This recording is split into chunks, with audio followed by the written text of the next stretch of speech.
હું શાકભાજી લેવા ગયેલી, આપણે કરિયાણું ને બધું લેવા ગયેલી, પેલી લાલ બસમાં બેસી છે ને, મેં બધું શાકભાજી લીધું, કરિયાણું લીધું, પછી પાછી છે ને એ લાલ બસમાં બેઠી તો પેલો કંડક્ટર છે ને એ આઈને બધાને આમ જોર જોરમાં કહેવા માંડ્યો, જેન જોડ છૂટા ના હોય ને એ બધા હેઠો ઉતરી જજો, અને જેન જોડ છૂટા હોય ને એ જ બેસજો.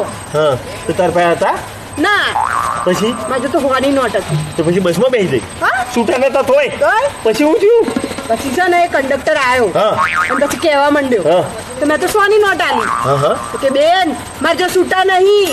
મેં કીધું ઉતાર હેઠો કે તમે તો કીધું તું જેમને છૂટા ના હોય એ ઉતરી જો.